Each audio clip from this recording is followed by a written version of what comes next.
Alright, welcome. This is Allied Placement Game number 2. I am playing against Tommy Gun 6388. And starting out as Russia.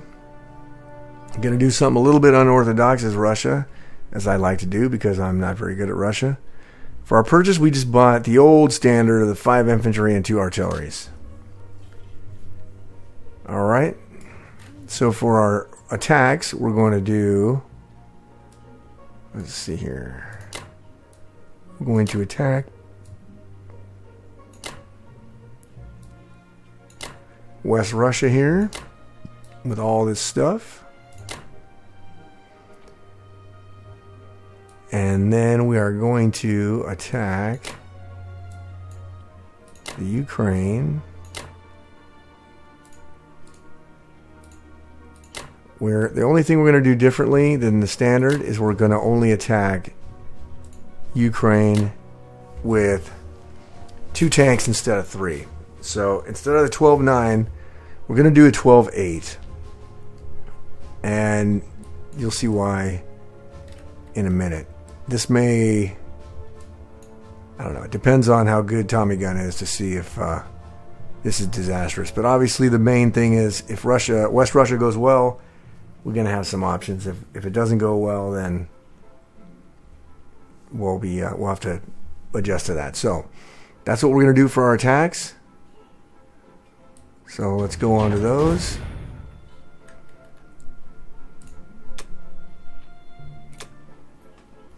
Okay, I wanted to leave the combat in for this video because of how bad it was and just kind of describe how I use the calculator. So in the inset there on the top, you'll see the old calculator that I used to use, and it just kind of gives you the odds that you'll win the battle.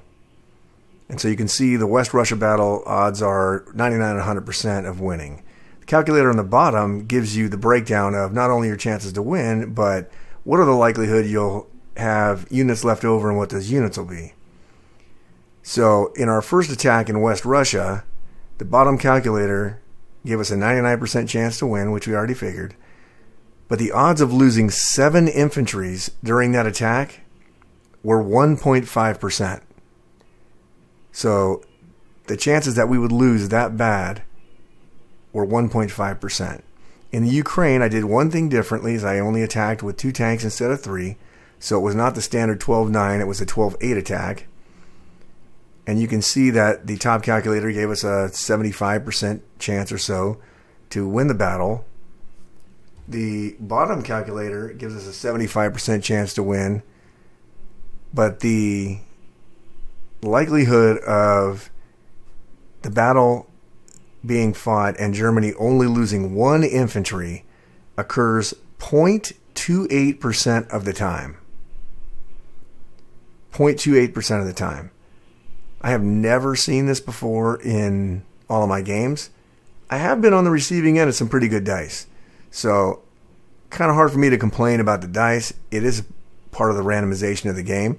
But just to show you how atrocious this Russian opener was, the result was very bad. And I made a huge mistake in landing my fighters in the Caucasus instead of all the way back in Russia, which they were going to be dead anyway. I should have recognized that, and because I didn't, they were taken out the next turn, and I lost them. So,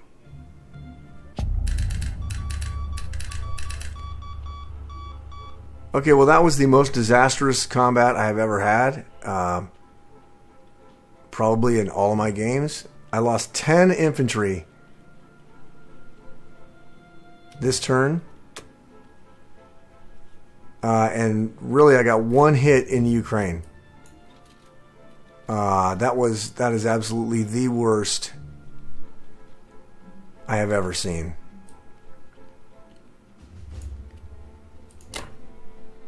So, man, I don't even know if I can do what I wanted to do.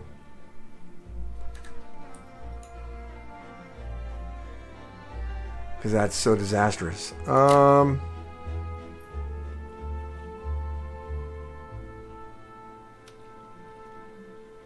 Yeah, it's pretty bad. Alright, let's do it anyway. The game's probably going to be over.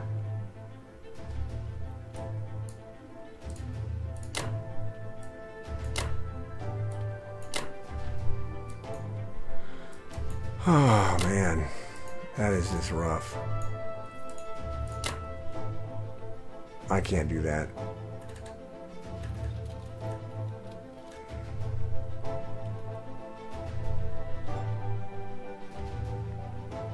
I can't even put my fighters where I wanted to put them.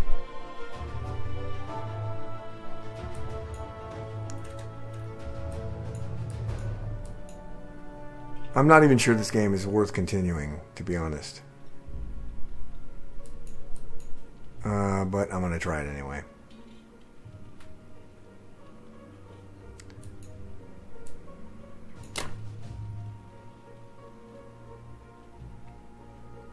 Wow.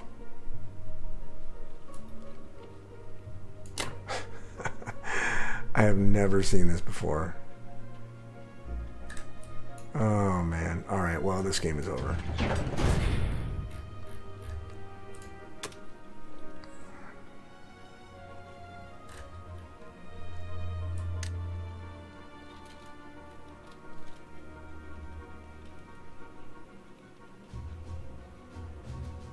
Well, let's do 1, 3, 2, 1. Oh, that's just bad.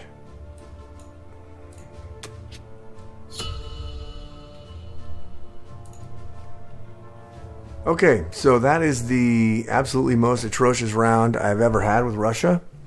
Ever. So, if Germany just does standard German stuff, I think this game is over. But we'll have to see. I mean, as bad as the dice went for me this last round, maybe they go as bad for him. So, not thinking so, but you never know. So anyway, that is the Russian opener, round 1. I will see you guys back for UK round 1. All right, welcome back. This is round 1 for the United Kingdom. This is the game where Russia had the most atrocious opener that I've ever seen in my life. And Germany promptly took advantage of it, and they took the Caucasus, killed all my Air Force and everything I had in there, stacked Karelia, and are otherwise generally looking like they're going to dominate Europe in the next, 2 turns. So, not a whole lot of options for United Kingdom. But since we had such a disastrous play, we figured we'd play risky as hell for the remainder of the game. So we just went ahead and bought 1 infantry and 2 planes. Our planes and our infantry are going to go to India. We're going to shuttle our other planes from UK over to Iceland, and they'll be in both sets of planes will be in Moscow by turn 2. That's the idea. And we're going to kind of mini abandon India and set up so that once he anyway, it's going to be a long, drawn out thing maybe. We'll see how Russia's turn goes, obviously, but for now, for our combat, we are going to do the C-Zone 37 combat. So here we go. So I'm going to take this cruiser, I'm going to take this aircraft carrier, take this fighter, take the fighter from Egypt, take the sub, take the cruiser, and attack C-Zone 37. Let's see. Our destroyer cannot get there. Alright. Oh yeah, we're going to take our bomber and kill this transport in C-Zone 5. And I believe that is going to be all of our combat moves for this turn. Alright, so not a whole lot to do, but we got to do it. So let's see how these things go. Our C-Zone 37 is poor. I did the math on it, and it's like a 63% chance to take it, which isn't great, but given the state of the board here, we're going to go ahead and try it anyway. And then obviously the C-Zone 5 is strong because transports don't shoot back yet. Alright, so here we go.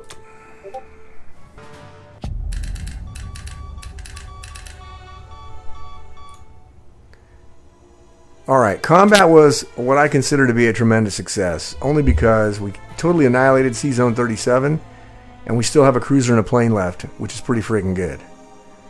So, for our non-com, we're going to take our fighter here and fly it back to India.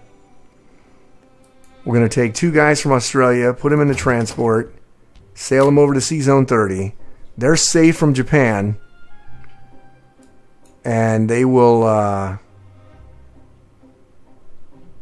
land in India next turn. But we are going to move out of India. So we're going to take our 5 guys, our guy from Transjordan, move our transport to 34, pick up our artillery and our infantry, drop them in Persia, move our tank to Persia.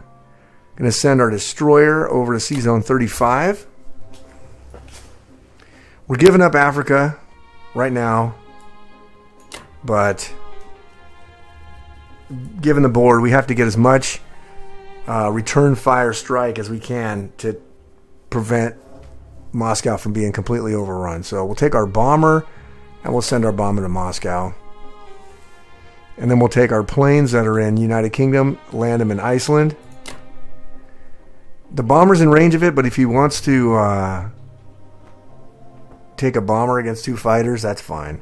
Then we'll move the cruiser up to C-Zone 7 to protect the transport there. Looking at the bomber, it has range of C-Zone 7. So we're going to actually go ahead and move the cruiser over to C-Zone 10. We'll move our infantrymen over to 3, and we'll move our transport here down to C-Zone 10. Our plan is obviously to kill this sub with the United States this turn so that there can be no problem with that sub here. Let's see. Oh yeah, and my guy from Burma has to back off into India.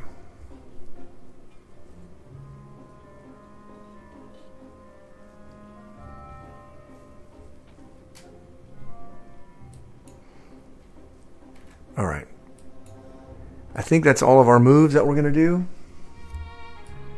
Like I said, not a whole lot of options given our pretty disastrous round 1 for Russia, but I like the 37 play. Yeah, the cruiser's probably going to get killed, but at least it weakens Japan. They don't have extra fighters to send towards stuff. So, and our transport here's probably going to live, and our other transport in 30 is going to live. So we might actually have some capabilities of transporting guys around. So anyway, that will be round 1 for UK. I know it took longer than I had hoped, but wait a minute.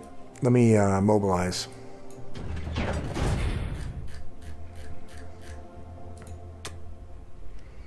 All right. 2 fighters and an infantry into India.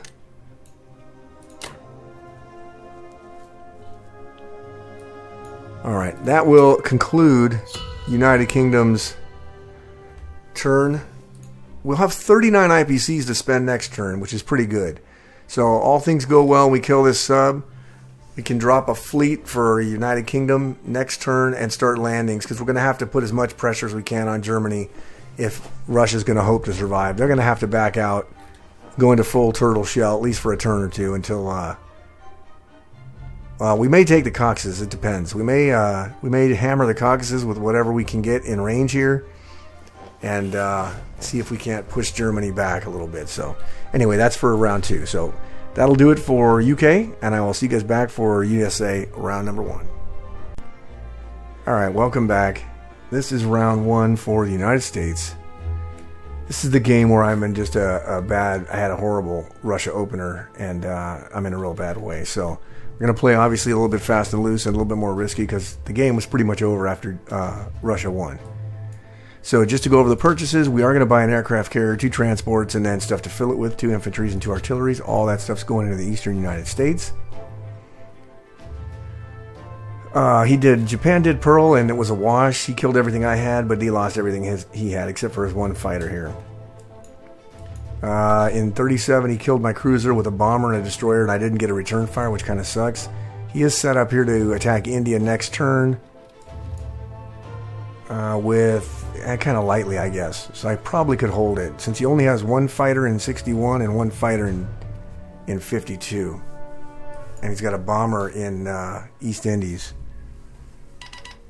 So I would really love to attack that, but it's not to be right now. I'm just trying to hang on for dear life. So I am going to do this move here, which is to take Kwangtung just to mess with him. He's going to have to deal with it, and it'll get USA a couple IPCs, and then we're going to hit this with everything we possibly can.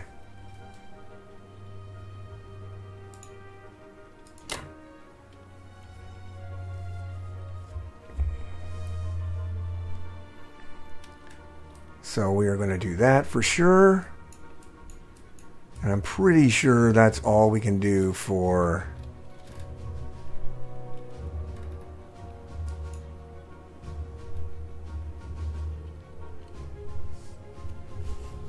That's all we can do for USA as far as attacking.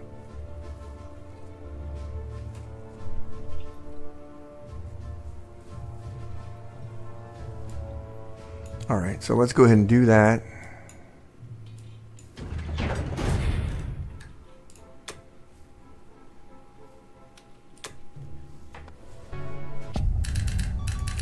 All right. For the non-com, we are going to move one infantry backwards. We're going to move our fighter to Moscow.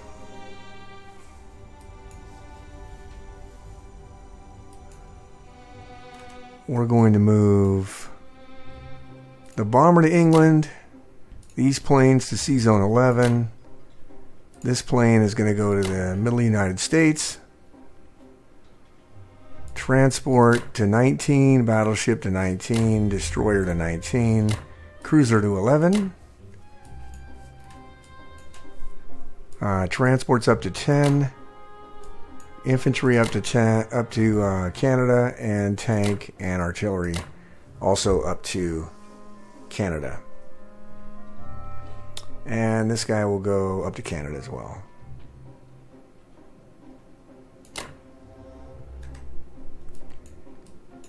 And if I'm not mistaken, I think that's everything that the USA is going to do.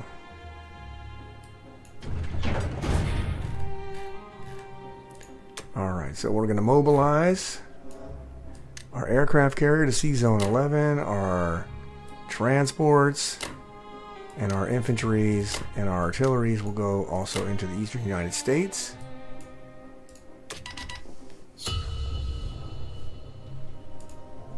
Alright, for the Soviets, 8 infantries.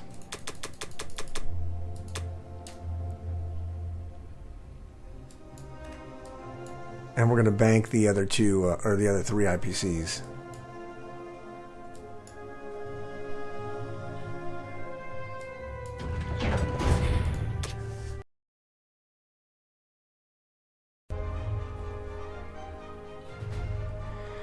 Alright, so for the combat move, we decided to attack the Caucasus. So we're going to take everything we can take into the Caucasus. We have 2 options for this. We can strafe it. We thought about strafing it just to leave them with 1 tank here, or we can take it. And the idea behind that, if we take it, I got this stuff here waiting in the wings. If he wants to take it back again, we can hit him with the English troops. I'm not sure how much leverage it's going to actually give us. If we actually get 4 hits in round 1, I'll probably retreat into Russia. But if not, then I'll probably end up taking the territory. So that's all the battles we're going to do.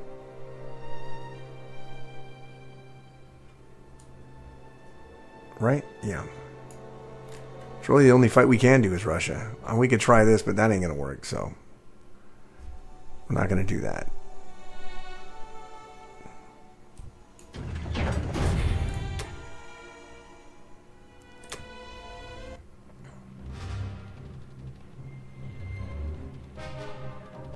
Alright, here we go with the battle calculators again. In the top left, you see the old calculator giving us a 95% chance to win the battle and take the territory. And in the bottom calculator, it also gives us a 95% chance to win the battle and take the territory.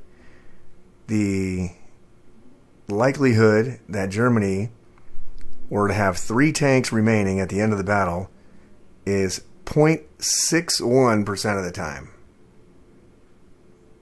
About a half of 1% that he would end up with 3 tanks remaining. Now, we could have fought the battle out and the number may have changed, but I chose to retreat with the 2 tanks. Should have just played it out.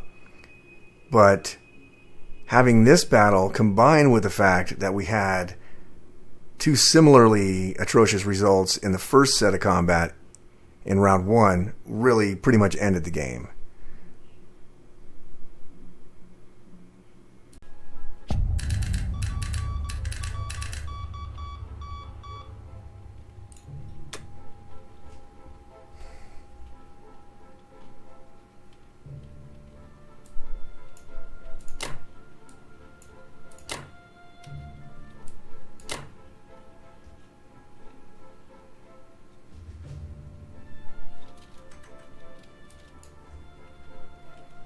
Alright, so we got diced again in the Caucasus and basically hit 2 things. And he wiped us out. We retreated with 2 tanks back into Russia because it's all we could do. But for whatever reason, I'm just not getting any hits in this game. We went 2 turns hitting 1 unit on each turn. Attacking with tanks. So I guess that's just the way it goes sometimes. So anyway, and we're just going to leave that there, I guess. Nah, we'll move them over here.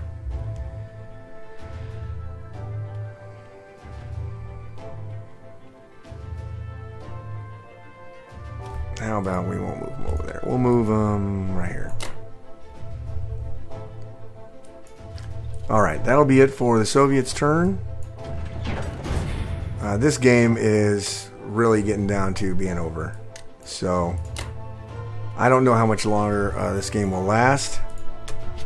I'm guessing not much more than maybe a round. I may lose Russia this round. But it is what it is. So, that's it for Russia. I'll see you guys back for UK round 2. Alright, welcome back. This is round 2 for the United Kingdom. So after some pretty careful reflection, I've decided to just forfeit the game right here. I don't believe that there is a realistic chance of me winning. Simply because Moscow is going to fall, and there's just really nothing I have with which to counterpunch. And I could prolong the inevitable a couple of turns, take Morocco, France, Northwestern, maybe even Norway this turn, but I'm really not seeing a way for me to actually compete in the game. So it doesn't take 4 days for this guy to win the game. I'm going to go ahead and forfeit the game.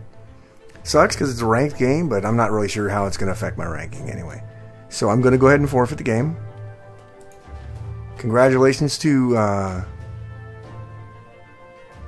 my opponent here.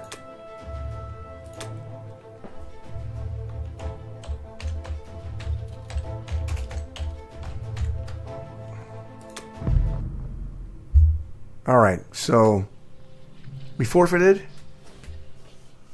Tough loss, but probably the right result given the combination of strategy and crappy dice that I had during that game. So anyway, thank you for watching.